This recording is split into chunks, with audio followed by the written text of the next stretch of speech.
The Smoking Gun Pro is perfect for smoking things like soups and sauces or any other liquid that would be cumbersome to do in a traditional method.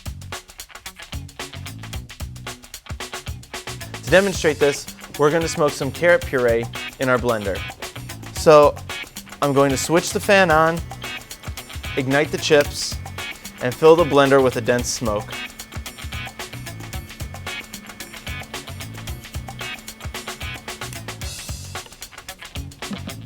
Now we're going to blend the carrot puree until the smoke has roughly dissipated.